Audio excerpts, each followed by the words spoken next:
Have you ever tried the Domino Decluttering method? In today's video, I'll explain exactly what it is and how it can help you in your space. Hello and welcome back to Abundantly Minimal. My name is Sarah and I help people live their best lives with less.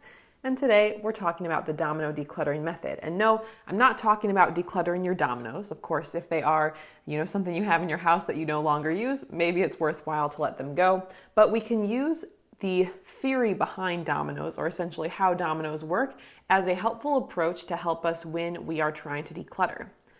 The very first step in a decluttering journey, or to reignite a decluttering journey, is the catalyst, and that is our first domino here. Sometimes we need a little bit of a push in the right direction to encourage us to make a certain change, and this can apply to any sort of topic, not just decluttering. With decluttering, however, there can be different small actions as well as larger actions that can lead us to find the motivation or inspiration to continue moving through different decluttering projects. Small actions that you can take to kickstart your decluttering journey and act as the catalyst include watching a decluttering video or show, or even the opposite, watching a show related to hoarding or people holding on to much more than is actually needed to even an unhealthy degree. It could be helpful to finally get rid of the bags of stuff that you've been meaning to donate but just haven't yet, or even just finding one item you can let go of today. Action leads to more motivation. So if we take a small action, such as one of these things, that can really help us. It can even be as simple as saying, you know what, enough's enough. I'm going to start this timer for 10 minutes and I'm going to find something to declutter during that time or work on a certain space. There are also certain events that serve as a larger or more impactful catalyst that often accompany different phases of life or lead to a little bit more of a dramatic change. This could include lifestyle factors such as changing up something in your house, whether that's redoing an area, giving a fresh coat of paint to a room, moving your furniture around, or just trying to see it from fresh eyes.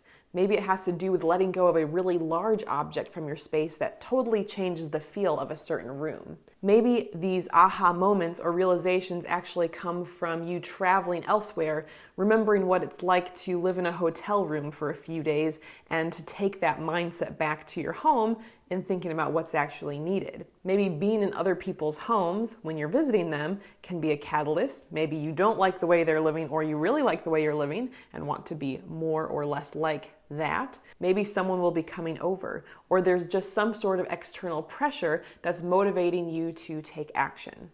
No matter the case, as long as you have some sort of catalyst, small or large, that is going to help us move forward in the decluttering process. And as you know, the way dominoes work, when you push one down, all the other dominoes fall into place. So we've talked about the catalyst. What about the other dominoes? Well, when we think about the different decluttering projects within our space, we can probably think of many different examples, and I'm a huge advocate for breaking things up into smaller pieces.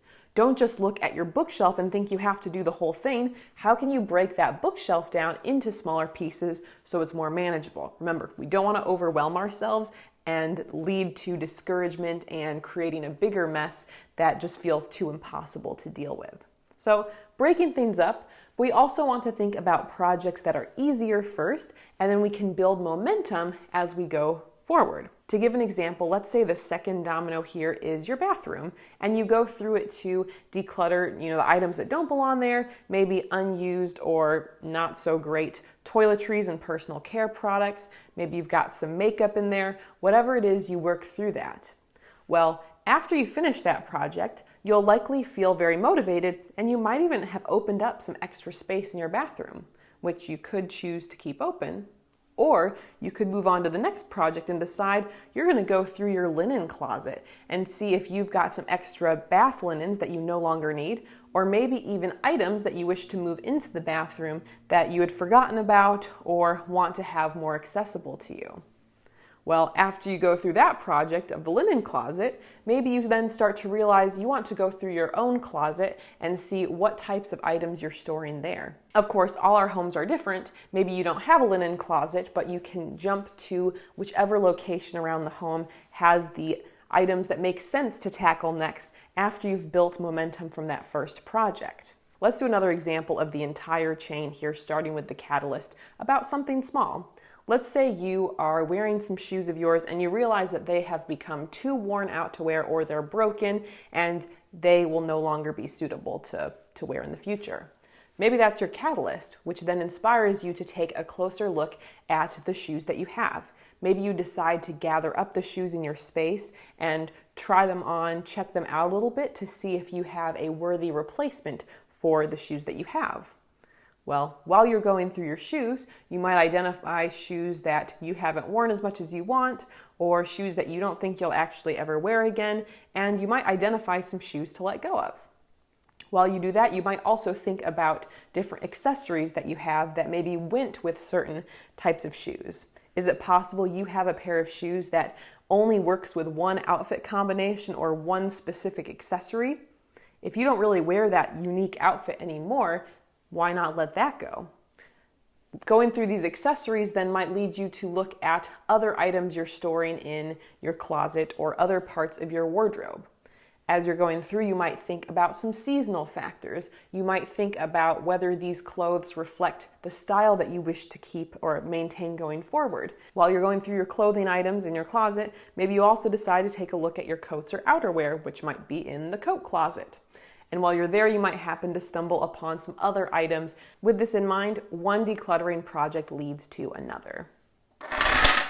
And of course, this is the goal. We don't want to have all of these individualized, separate decluttering projects that really lead us nowhere. We want them to have a cumulative effect that helps us actually achieve the life that we want and enjoy the benefits of a simplified, decluttered space. So I encourage you, before you embark on your next decluttering project, think about what your catalyst is going to be, or if you need to find one, think about some of those examples I gave earlier in the video, and then move on to that simplest task that's going to then allow you to find momentum to move on to other parts of your space. If you are new with your decluttering journey, you'll definitely want to get your free copy of my 10-step plan to start your decluttering journey the right way. I have it linked below in the description field of this video, and again, it's completely free so you can get started immediately.